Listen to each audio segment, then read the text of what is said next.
Assalamualaikum warahmatullahi wabarakatuh. Bismillah walhamdulillah wassalatu wassalamu ala sayyidina Muhammad ibn Abdullah wa ala alihi wa ashabihi wa man nasarahu wa wala. La hawla wa la quwwata illa billah, amma ba'du. Selamat sore.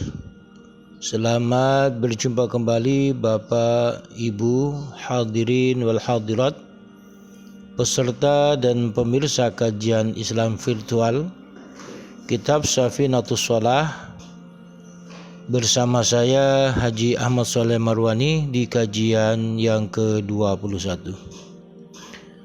Sebagaimana biasa, sebelum kita memulai kajian, mari kita mengirim hadiah suratul Fatihah ila hadratin Nabi sallallahu alaihi wasallam wa alihi wa ashabihi wa azwajihi wa dhurriyyatil kiram. Al-Fatihah. A'udzu billahi minasyaitonir rajim. Bismillahirrahmanirrahim. Alhamdulillahi rabbil alamin. Ar-Rahmanir Rahim. Maliki yaumiddin. Iyyaka na'budu wa iyyaka nasta'in. Ihdinas siratal mustaqim. Siratal ladzina an'amta 'alaihim ghairil maghdubi 'alaihim waladdallin. Amin. Al-Fatihah. Bismillah. Hadrati muallif hadzal kitab Syekh Abdullah bin Umar bin Yahya Al-Hadrami rahimahullahu ta'ala wa adaman nafa bihi wa bi'ulumihi wa ada alaina wa ala ahlina wa ala auladina dhurriyyatina talamidina bi barakatihi wa barakati ulumihi. Al-Fatihah. A'udzu billahi minasyaitonir rajim. Bismillahir rahmanir rahim. Alhamdulillahi rabbil alamin. Ar-Rahmanir Rahim. Maliki yaumiddin. Iyyaka na'budu wa iyyaka nasta'in. Ihdinas siratal mustaqim. Siratal ladzina an'amta 'alaihim ghairil maghdubi 'alaihim waladdallin. Amin. Al-Fatihah. Bismillah. Hadrati masyayikh wa asatidz mahad pesantren wa masyayikh wa asatidz mahad langitan rahimahumullahu ta'ala wa adaman nafa wa ada alaina wa ala ahlina ala auladina dhurriyyatina talamidina bibarakatihim wa barakati ulumihim. Al-Fatihah. A'udzu billahi minasyaitonir rajim. Bismillahirrahmanirrahim. Alhamdulillahi rabbil alamin. Ar-Rahmanir Rahim. Maliki yaumiddin. Iyyaka na'budu wa iyyaka nasta'in. Ihdinas siratal mustaqim. Siratal ladzina an'amta 'alaihim ghairil maghdubi 'alaihim waladdallin. Amin. Bapak, Ibu, hadirin hadirat, peserta dan pemirsa kajian Islam virtual Kitab Safinatus Shalah yang berbahagia.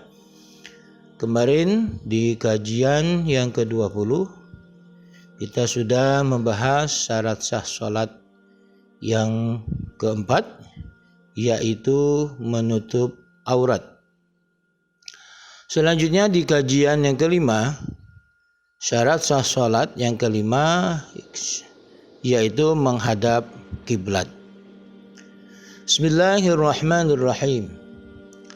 Al-khamisu istiqbalul qiblati bis sadri fil qiyami wal qu'udi wa bil mankibaini wa mu'dhamil badani fi ghairihima. Al-khamisu, syarat sah salat yang kelima, istiqbalul qiblati, yaitu menghadap kiblat. Bagaimana menghadap kiblat itu? Bis sadri, yaitu dengan dada. Kapan? Fil qiyami, ketika berdiri, wal qu'udi, dan ketika duduk. Berdiri dalam sholat atau dalam duduk tasyahud atau duduk antara dua sujud. Wabil mankibaini, dan menghadap kiblat dengan kedua punggung, kedua bahu, wa mu'dhamil badani dan sebagian besar anggota badan, fi ghairihima di selain berdiri dan di selain duduk, yaitu ketika bersujud atau ketika ruku. Yang dimaksud dengan kiblat adalah Ka'bah. Mengapa kiblat disebut dengan Ka'bah? Wa sumiyat kiblatan li'annal musalli yuqabiluha wa hiya tuqabiluhu. Kiblat disebut, Ka'bah disebut dengan kiblat karena sesungguhnya orang yang sholat menghadapnya dan Ka'bah juga menghadapi orang yang sholat. Artinya dua-duanya saling berhadap-hadapan. Wasumiyat Ka'batan dan kiblat disebut dengan Ka'bah lirtifa'iha wa tarabbu'iha karena ketinggiannya dan karena ia berbentuk persegi empat. Ka'bah itu bentuknya atau berbentuk bangunan kubus yang berukuran panjang 12 meter, lebar 10 meter, dan tinggi 15 meter. Selanjutnya pada slide ini saya berikan gambar tentang bangunan Ka'bah. Di sini pintu Ka'bah di sebelah kiri, pas di sudutnya itu ada Hajar Aswad yang disebut dengan Rukun Hajar Aswad. Kemudian sebelah kanan ini adalah Rukun Yamani. Dari Rukun Hajar Aswad ke Rukun Yamani itu panjang 12 meter. Kemudian dari Rukun Yamani ke Rukun Syami, ke Rukun Syami ya. Syami itu yang sebelah tangga ini itu panjang atau lebar sekitar 10 meter. Dan begitu di sudut belakang dari Rukun Syami menuju Iraqi itu ada 12 meter. Ketinggiannya 15 meter. Bapak Ibu hadirin hadirat yang berbahagia, menghadap kiblat menjadi syarat sah sholat, baik sholat fardu maupun sholat sunnah, baik posisinya dekat dengan Ka'bah maupun jauh bagi orang yang kuasa melakukannya. Bagi orang yang tidak kuasa, seperti nanti dijelaskan pada slide berikutnya, yaitu orang yang dalam keadaan ketakutan atau orang yang dalam keadaan melaksanakan bepergian, maka mereka itu dianggap orang-orang yang tidak sanggup melaksanakan sholat dengan menghadap kiblat, boleh sholat tidak menghadap kiblat. Hanya saja bagi orang yang jauh, memperhadapkannya ke bangunan fisik Ka'bah cukup dengan dugaan saja, tidak harus secara yakin. Artinya orang yang dekat itu, orang yang berada di dalam masjid, ya, di sekeliling Ka'bah, yang masih bisa melihat Ka'bah. Orang yang dianggap jauh yaitu orang yang di luar masjid, yang sudah tidak bisa lagi melihat Ka'bah. Seperti mungkin dia sholat di halaman atau sholat di depan hotelnya. Ini berarti orang yang jauh. Begitu juga kita yang berada di Indonesia. Maka kita ini terbilang orang yang jauh dengan Ka'bah. Maka kita hanya menduga bahwasanya kita sudah menghadap ke Ka'bah, tidak harus secara yakin. Hal ini berdasarkan firman Allah Subhanahu wa taala surat Al-Baqarah ayat 144. Fawalli wajhaka syatral masjidil haram wa haitsu ma kuntum fawallu wujuhakum syatrah. Fawalli wajhaka. Oleh karena itu wahai Muhammad, maka palingkanlah wajahmu, mukamu, syatral masjidil haram, ke arah Masjidil Haram. Wahai suma kuntum, dan di mana saja kamu berada, fawallu wujuhakum, maka hadapkanlah wajahmu syatrahu, ke arahnya. Artinya ini perintah Allah kepada Nabi Muhammad untuk memalingkan, menghadapkan wajah ke arah Ka'bah, ke arah kiblat. Nah, kewajiban memalingkan wajah, menghadapkan wajah ke arah kiblat ini hanya ada dalam pelaksanaan sholat. Dan perintah Nabi Shallallahu Alaihi Wasallam kepada seseorang yang asal-asalan dalam melaksanakan sholatnya. Orang itu bernama Khalad bin Rafi Ar-Rizki Al-Ansari. Nabi perintahkan kepada beliau, "Idza qumta ila sholati fa asbighil wudu'a, tsumma istaqbilil qiblata." Idza qumta, apabila kamu hendak mendirikan sholat. Idza qumta, apabila kamu berdiri, ila sholat, hendak melaksanakan sholat, fa asbighil wudu'a, maka sempurnakanlah wudu. Tsumma istaqbilil qiblata, lalu menghadaplah ke arah kiblat. Hadis riwayat Imam Bukhari dan Imam Muslim. Anggota tubuh yang harus dihadapkan ke arah kiblat ketika berdiri atau duduk adalah dada. Bagi seseorang yang sholat dengan tidur miring adalah wajah dan dada. Sedangkan anggota tubuh yang harus dihadapkan ke arah kiblat ketika ruku dan bersujud adalah kedua bahu dan sebagian besar tubuh. Dan anggota tubuh yang harus dihadapkan ke arah kiblat ketika sholat dengan tidur telentang adalah wajah dan kedua telapak kaki. Bapak, Ibu, hadirin hadirat, peserta dan pemirsa kajian Islam virtual Kitab Safinatus Shalah yang berbahagia. Kalau tadi anggota tubuh yang harus menghadap kiblat, menghadap Ka'bah. Sekarang bagian manakah dari Ka'bah itu yang harus kita hadapi? Dan Ka'bah yang harus dihadapi oleh dada, kedua bahu, dan sebagian besar anggota tubuh. Wajah adalah fisik bangunannya atau ruang udara yang sejajar di atasnya bagi seseorang yang sholat di luar Ka'bah. Artinya, kalau kita sholat di luar ruangan Ka'bah, maka kita dada harus berhadapan dengan Ka'bah.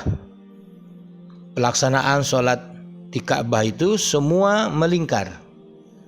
Jadi yang ada di utara menghadap ke selatan, yang selatan menghadap ke utara, yang timur menghadap ke barat, yang ada di barat menghadap ke timur.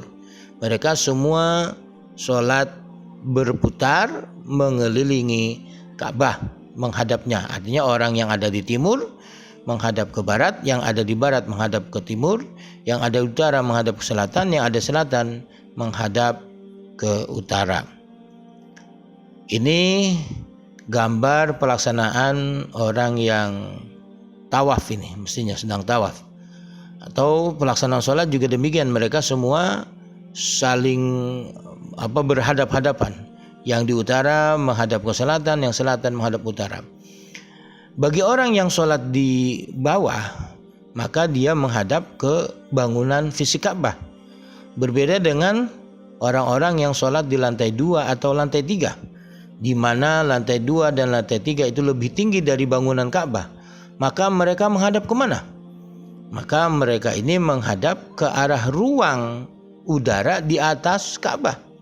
Sebab dalam berbagai keterangan yang dapat dipercaya, bahwasanya Ka'bah itu bangunan ruang udaranya terus sampai ke atas, ke langit ke-7, sampai ke Baitul Ma'mur, itu semuanya searah dan sejajar. Berarti orang-orang yang sholat di lantai 2, lantai 3, di mana itu lebih tinggi dari bangunan Ka'bah, maka mereka tidak menghadap Ka'bah tetapi menghadap ke ruangan udara yang searah dengan Ka'bah. Tidak termasuk bagian Ka'bah adalah Hijr Ismail dan Syazarwan. Apa itu Hijr Ismail, apa itu Syazarwan, nanti akan dijelaskan di slide berikutnya. Mengapa Hijr Ismail dan Syazarwan tidak termasuk bagian Ka'bah? Karena penetapan keduanya sebagai bagian Ka'bah adalah dugaan dhanni, bukan secara yakin, tapi diduga. Ini gambar Ka'bah, ada bagian-bagiannya. Nomor 1 itu Hajar Aswad, yang kedua itu pintu Ka'bah, yang ketiga talang air Mizabur Rahmah, itu talang dari emas di nomor 3. Kemudian yang keempat itu pondasi Ka'bah, itu disebut dengan Syazarwan, itu pondasi Ka'bah. Yang kelima Hijr Ismail, nah itu yang setengah lingkaran, itu yang konon ceritanya itu dibangun oleh Nabi Ismail. Kemudian yang keenam Multazam, itu dinding antara Hajar Aswad dan pintu Ka'bah, itu tempat yang berdoa yang mustajab. Yang ketujuh Maqam Ibrahim, yaitu batu yang ditempatkan di situ digunakan oleh Nabi Ibrahim untuk membangun Ka'bah, yang fungsinya sebagai lift. Ketika bangunan sudah meninggi, maka batu itu naik ke atas membawa Nabi Ibrahim. Yang ke-8 rukun sudut Hajar Aswad. Kemudian yang ke-9 rukun Yamani, yang ke-10 rukun Syami, dan yang ke-9 rukun Iraqi. Yang ke-12 kelambu, ini penutup Ka'bah, kiswah. Yang ke-13 garis arah pertama tawaf. Ini garis memulai dan mengakhiri tawaf, garis coklat. Nah, ini foto Hijr Ismail lebih jelasnya. Nah, ini bangunan yang dibangun oleh Nabi Ismail. Kemudian ini yang disebut dengan Syazarwan, itu fondasi bagian bibir bawah Ka'bah. Bapak, Ibu, hadirin hadirat yang berbahagia, ini tadi orang yang sholat di luar Ka'bah. Kemudian bagaimana dengan orang-orang yang sholat di dalam Ka'bah? Sedangkan seseorang yang sholat di dalam, di atas, maksudnya di atapnya Ka'bah, atau di pelataran Ka'bah, seandainya ia hancur, maksudnya Ka'bahnya itu rubuh, hancur, maka orang-orang itu sholat di bekas bangunan Ka'bah. Kemana mereka menghadap? Maka dia wajib sholat menghadap ke suatu benda, bisa pintu atau dinding Ka'bah, meskipun hanya setinggi 2/3 hasta. Tidak harus tinggi-tinggi amat, yang penting masih ada sisa bangunan sepertiga hasta, sudah cukup untuk dia menghadapnya, seandainya Ka'bahnya hancur atau rubuh. Seseorang yang sebagian badannya bergeser keluar dari menghadap kiblat atau tidak menghadapnya sama sekali, maka sholatnya tidak sah. Ini menurut kesepakatan para ulama. Bapak, Ibu, hadirin hadirat, ini bagian dalam Ka'bah kosong. Nah, ini foto Raja Salman beserta keluarga sholat di dalam Ka'bah. Nah, ini bagian atap Ka'bah, bagian atasnya. Kita bisa lihat itu tali-tali untuk mengikat kiswah Ka'bah agar tidak jatuh. Nah, bila ada orang sholat di atasnya, maka dia menghadap ke dinding Ka'bah tersebut yang bagian atas. Bapak, Ibu, hadirin hadirat, peserta dan pemirsa kajian Islam virtual Kitab Safinatus Shalah. Kalau di atas tadi kewajiban untuk menghadap kiblat dalam sholat fardu maupun sholat sunnah bagi orang-orang yang sanggup untuk menghadapnya. Kemudian bagaimana orang-orang yang tidak sanggup? Illa idza ishtaddal khaufu wa lam yumkinhu al-istiqbalu fa yusalli kaifa amkanahu wa la i'adata alaihi. Illa, kecuali kewajiban menghadap kiblat itu tidak berlaku. Idza ishtaddal khaufu, apabila ketakutan itu sudah berkecamuk, sudah sangat luar biasa rasa takut, walam yumkinhul istiqbalu, dan tidak memungkinkannya untuk menghadap kiblat, fayusalli, maka dia boleh sholat, kaifa amkanahu, bagaimana yang memungkinkannya, wala i'adata, dan tidak ada kewajiban baginya untuk mengulangi, wala i'adata alaihi, dan tidak ada kewajiban atasnya untuk mengulangi sholat. Artinya sholatnya nggak perlu diulang. Orang yang dalam keadaan ketakutan yang sangat, ketika dia lagi sholat, muncul sesuatu yang menakutkan sehingga dia harus pergi meninggalkan tempat sholatnya, maka tidak harus dibatalkan. Ya, bisa dia menghindar sesuatu yang menakutkan tersebut sambil melaksanakan sholat, tidak harus menghadap kiblat lagi. Keadaan sangat ketakutan bisa dipengaruhi oleh beberapa hal. Yang pertama, peperangan yang dibolehkan, orang berperang umat Islam dengan orang kafir. Maksudnya bagaimana nih? Ketika dalam kondisi peperangan, tentara, milisi atau sipil yang sedang sholat di masjid, tiba-tiba terjadi serangan oleh pihak musuh, masjidnya dibombardir atau ditembakin, maka kita yang ada di dalam masjid harus menghindar, harus lari, tidak usah dibatalkan sholatnya, lari menghindar untuk menyelamatkan diri. Nah, bagaimana sholatnya? Sholatnya tetap sah, ya sambil baca Fatihah sambil lari. Rukuknya bagaimana? Ya isyarat, sujudnya juga isyarat. Pokoknya tidak harus menghadap kiblat, sholat sebisanya sampai dengan selesai. Ini bila ketika sedang sholat terjadi serangan dari pihak musuh. Nah, kalau sebelum sholat sudah terjadi peperangan, kontak senjata, maka hentikan dulu sholatnya, jangan sholat dulu. Perang dulu, selesai serangan tersebut sudah aman, baru laksanakan sholat. Yang kedua, karena kebakaran. Artinya sebelumnya tidak terjadi kebakaran, dia sedang sholat di rumah, sholat di masjid, atau sholat di mana saja. Tiba-tiba ketika tengah sholat rumahnya kebakaran, masjidnya kebakaran, maka lari, jangan diam saja di situ. Sholat tidak usah dibatalkan, lari sambil sholat, menepi ke tempat yang aman, lanjutkan sholat seperti biasa. Ini begitu juga yang ketiga, karena kebanjiran. Ya, sebelumnya tidak banjir, ketika lagi sholat kemudian banjir, kalau dia diam saja akan hanyut, maka boleh lari menghindar, sholat sambil berlari, ya sebagaimana mungkin, sebagaimana bisa, menepi ke tempat yang aman. Yang keempat, karena serangan binatang buas. Sebenarnya dia sholat aman di masjid, tiba-tiba ketika sholat ada binatang buas lepas dari sarangnya, ada harimau, ada cheetah, ada puma, atau apa saja binatang buas, maka boleh lari untuk menghindar dari ancaman tersebut. Yang kelima, ancaman gigitan ular. Ketika lagi sholat ada ular datang, maka silakan lompat, tidak apa-apa, lari menghindar tidak masalah. Yang keenam, gempa bumi, sebagaimana kemarin yang viral di Sulawesi, ya orang sedang sholat, imam di mihrab meneruskan sholatnya. Sebenarnya dia boleh lari, menghindar, menyelamatkan diri, dan sholatnya tidak perlu dibatalkan. Cari tempat aman, lanjutkan.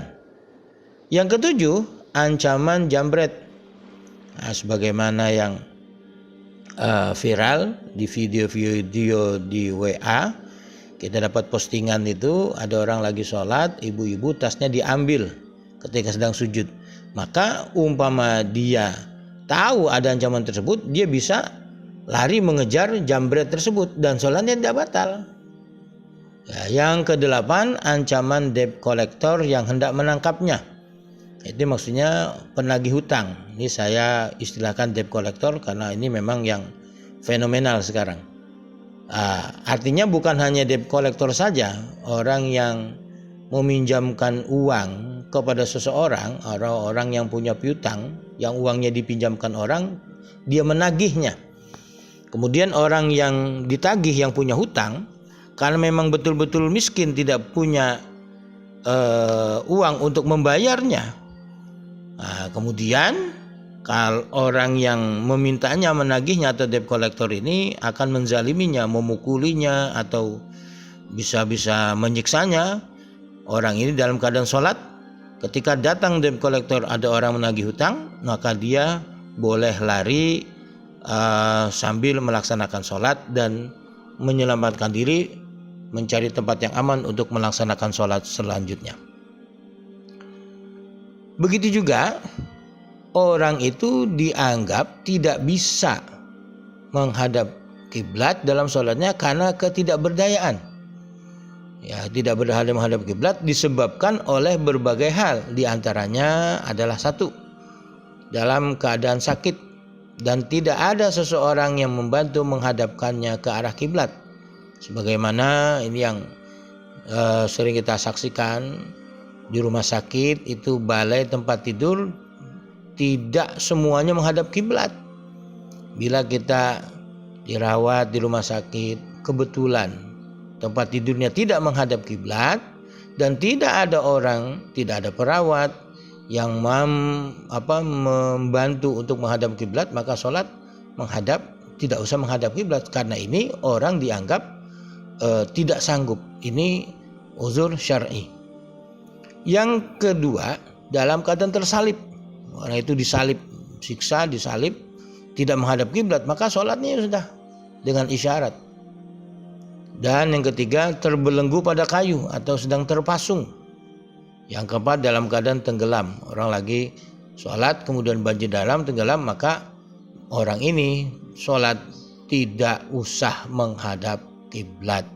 Bagaimana sholatnya? Tidak usah diulang karena memang dalam keadaan uzur. Bapak, Ibu hadirin hadirat, peserta dan pemirsa kajian Islam virtual Kitab Safinatus Shalah yang berbahagia. Bahwasanya sholat tidak menghadap kiblat itu bukan hanya dalam kondisi ketakutan atau ketidakberdayaan. Sholat boleh tidak menghadap kiblat. Dalam kondisi melakukan perjalanan pun demikian.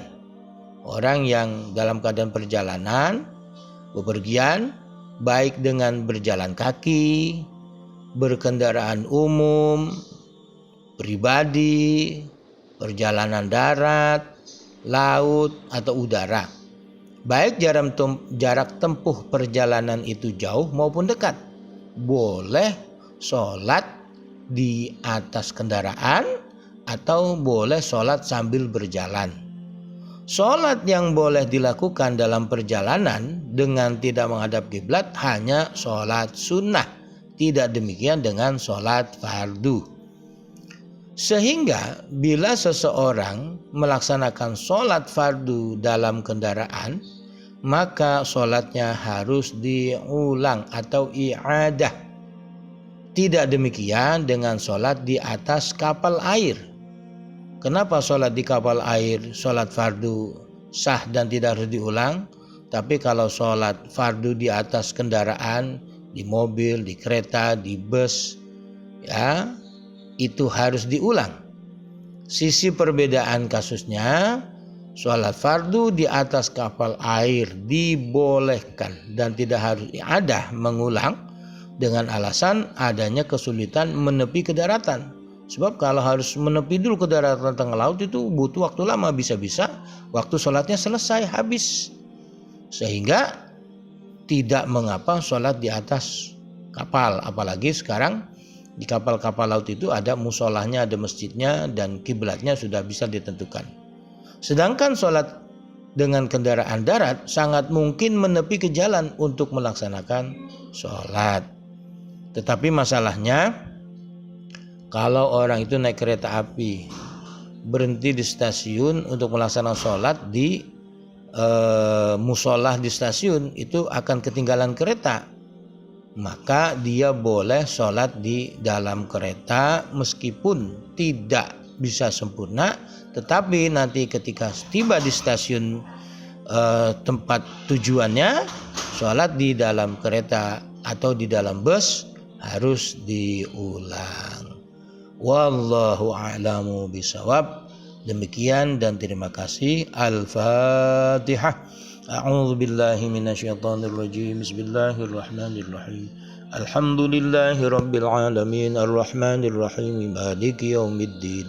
Iyyaka na'budu wa iyyaka nasta'in. Ihdinas siratal mustaqim. Siratal ladzina an'amta 'alaihim ghairil maghdubi 'alaihim waladdallin. Amin. Astaghfirullahalazim, astaghfirullahalazim, astaghfirullahalazim. Alhamdulillahi rabbil alamin, hamdan syakirin, hamdan na'imin, hamdan halalan tayyiban mubarakan fi, hamdan yuwafi ni'amahu yukafi'u mazidah.